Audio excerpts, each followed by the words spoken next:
Yesterday I noticed that there were quite a few blooms on my chamomile, and today there are lots more. This is very exciting to me. This is just a basic German chamomile, but I love it for tea. When I have chamomile blooms in the garden, anytime I come by it, I pick a flower off and smell it, and it just immediately brings this calming feeling over me. Because, you know, we can so train ourselves with smells and sounds and taste, because we can associate things with certain feelings. For me, when I smell chamomile, that is my favorite bedtime tea, is to take some dried chamomile and steep that, put some, a little bit of honey in it at the end of the day when I'm unplugging and I'm, you know, gonna be off screens and resting, maybe like reading a book. And so anytime I smell that, it just kind of takes me to that place of that feeling of rest. All right, I had to turn the fans on because it heated up really fast in here without them on, and I don't want to risk damaging the plants. But I just messaged Maya and I asked him to come meet me out here and help me with something. We've had the shade cloth on here, and I had mentioned that I thought maybe my seedlings were going slow because of having that shade cloth. But I wasn't in too much of a rush to change it because it didn't seem to be like damaging anything. However, I have noticed now that some of my stuff is starting to look a little like, not too bad, and it's not all of them, but whenever seedlings start to really stretch out and get a little wispy, that is because of a lack of light. And mine aren't too bad. I mean, a few of them are a little longer than I like to see, but nothing awful. However, I know what's causing it, and to me, if you see the first signs of legginess, change the problem. Don't wait until you're having to deal with very leggy seedlings. The solution is, like, if you have them under a grow light, move them closer to the light. If you have them in a room, move them closer to a window, or in a window that has more light. And in the case of this greenhouse, if you have shade cloth on it, take it off. So I've asked Maya to come help me with that, because I definitely want to see my seedlings get some more growth on. At this point, I'd like to be putting many of these in the ground. In about 4 weeks is when I think I'll probably start transplanting out tomatoes. It's a little later than I have in the past, but we've been having later freezes the last couple of years, so no sense risking it. And I mean, they're not ready to move out before then anyway. But if I can get 4 good weeks of growth in, I think they'll be perfect to go out, but I need them to actually grow a little faster than they are. Alright, Maya just got up here with the drill to get the shade cloth off. As you can see, it's attached. There's screws.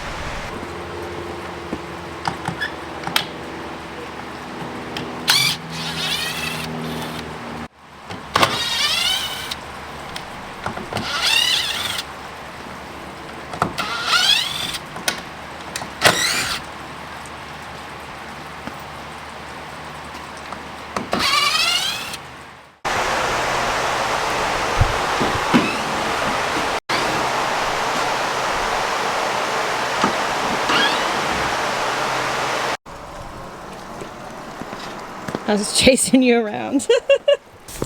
You'll never catch me, I'm the gingerbread man. I was trying to get...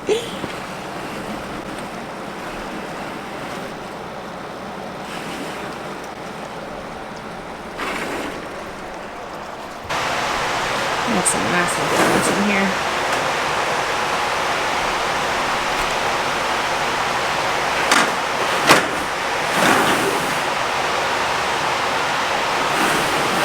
So this is kind of an inconvenient thing to have to do because we're just going to have to put it right back up here in probably a month.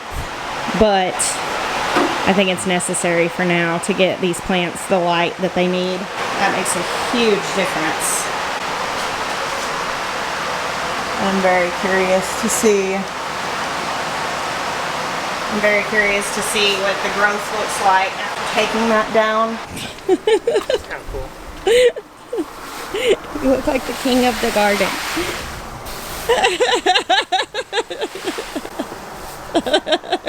Subjects! Grow! Grow! So weird what a difference that makes in how this greenhouse looks. It's like I forgot what it looked like to actually see the roof. It's actually been about 45 minutes since Maya pulled the cover off, and I was wondering if it was going to get a lot hotter in here. And the fans seem to be working pretty well. Like, I don't think that it's necessarily that much warmer in here than it was, so that's good. I mean, it had to happen anyway, because we can't be having leggy seedlings. We need these guys to be strong. I'm having a little bit of a scattered garden day. I keep going to do things and forget my camera, and then I get wrapped up in them, and I'm like, oh yeah, I'm shooting a video. So, here's the little brain train I just rode.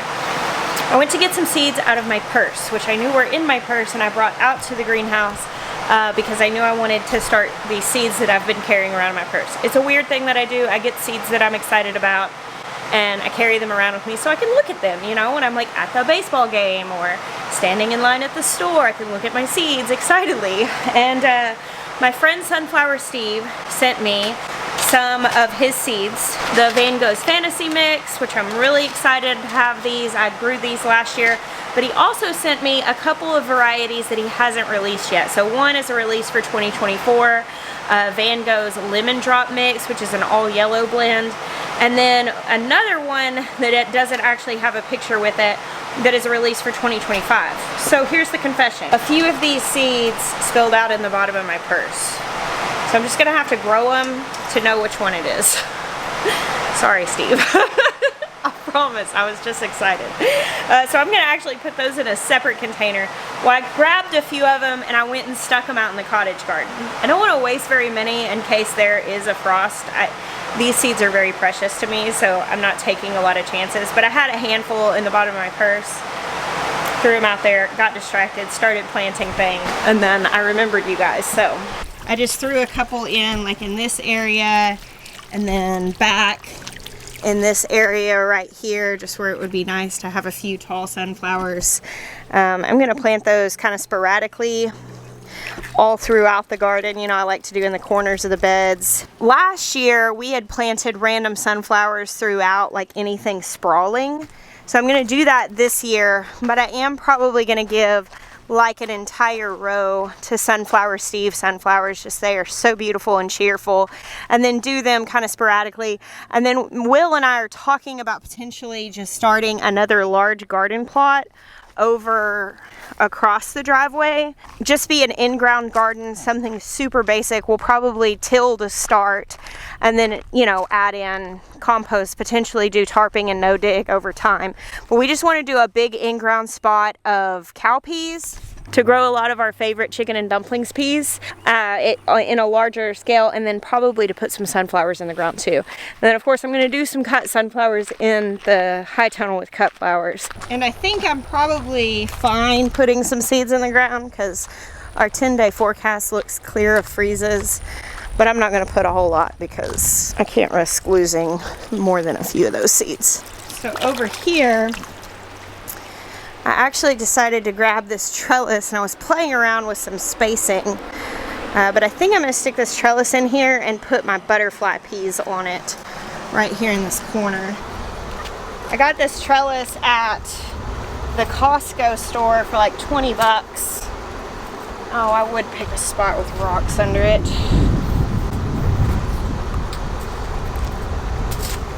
You know what, on second thought, maybe we'll put this trellis somewhere else.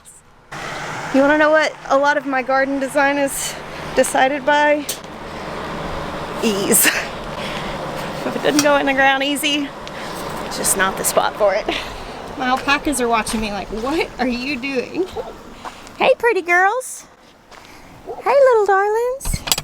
I was just making a place for some butterfly peas. Hey, Tori girl. Hey, Tori girl. Don't get in that trough. Don't do it. Don't do it.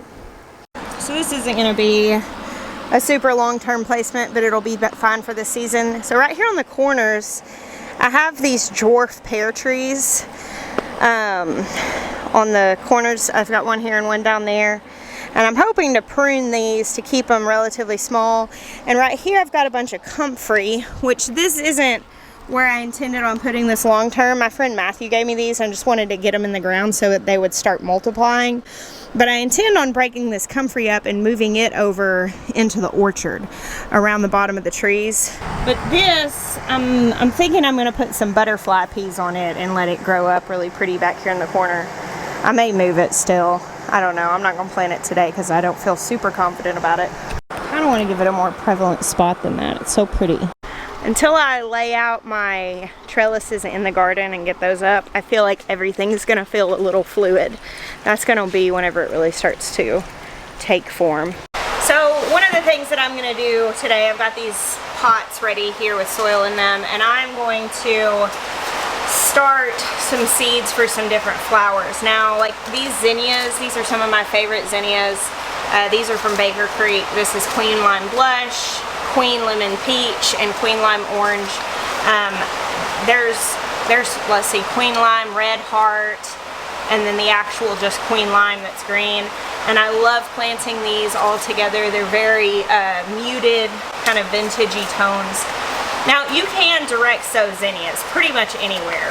They'll grow.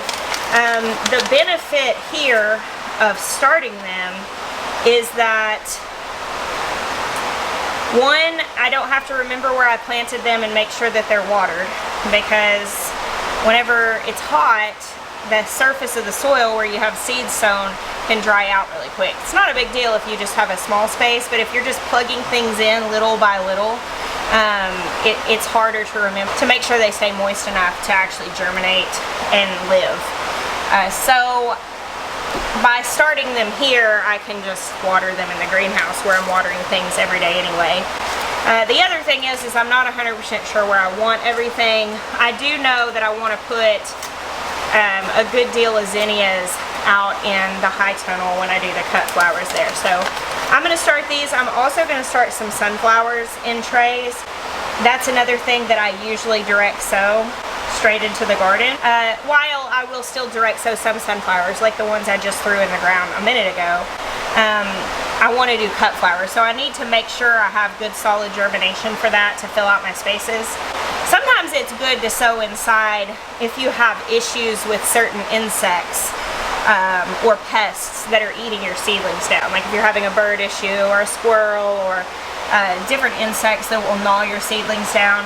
And that way you're putting them out once they're a little more established and less prone to be eaten.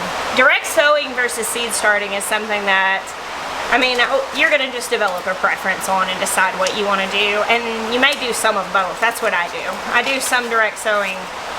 I do seed starting on things that I need the extra season extension, like tomatoes and eggplants and peppers. But then things like this, it's not for season extension. It's just for the sake of planning, getting a little head start on my season. But whenever I go to fill out my spaces, I'll have these plants instead of seeds, and it'll give me a better idea of control when I'm making those spaces.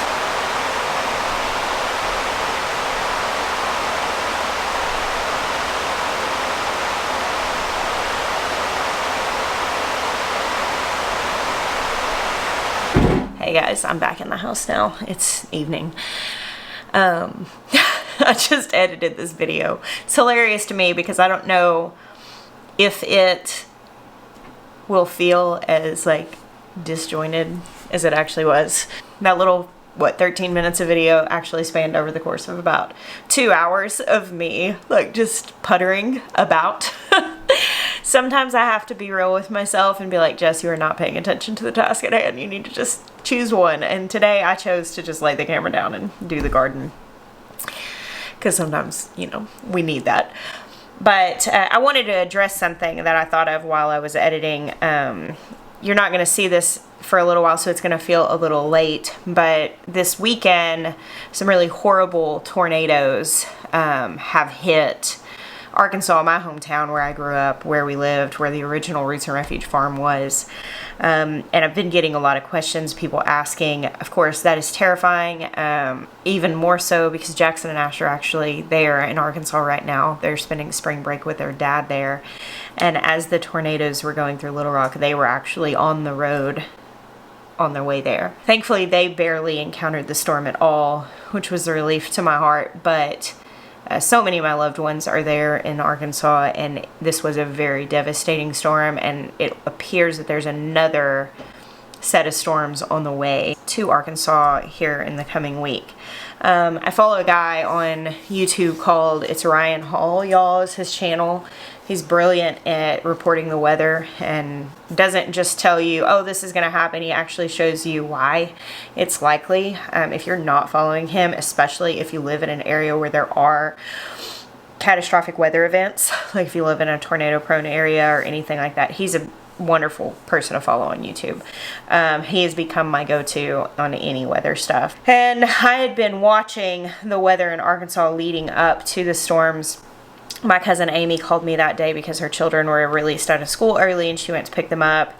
And I was definitely praying and following closely. And all of my family is okay. No one suffered any great property damage. My mom's street where she lives was heavily affected. She said at one point she looked out the window and saw pieces of plywood flying through the air. So it was very close to home in a big way. And I appreciate all of you that reached out, and I just ask you to continue to pray for that area. And I would encourage you to check out Ryan Hall. He does also do efforts to collect resources to hand out to the people, and actually goes to these areas.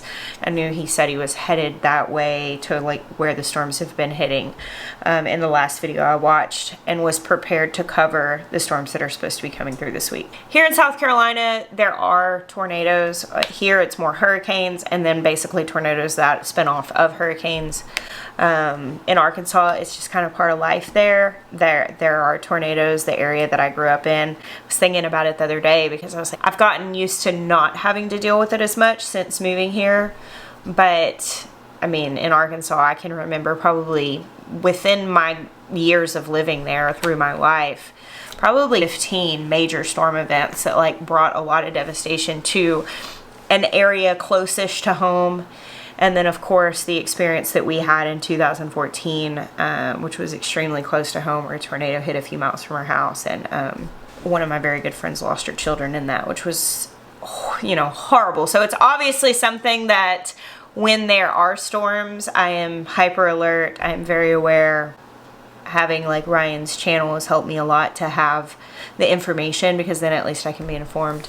But in the vein of talking tornadoes, people have asked me here what our plan is, because we live in a mobile home. And our plan was initially to have the shop built and have some sort of storm shelter sooner than what we have.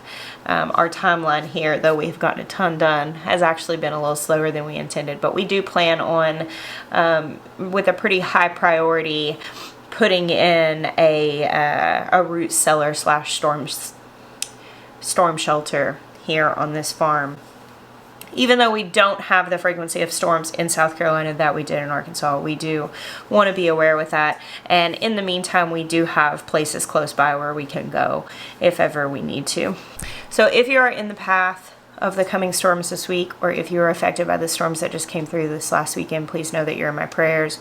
And I also want to put that focus on Ryan's channel, where you guys can follow and help and be informed, because I think that like being informed in situations like this is definitely a good thing. So anyways, thank you again for those who reached out and checked on my family, and thank you for hanging out with me today. I bless you. Until next time.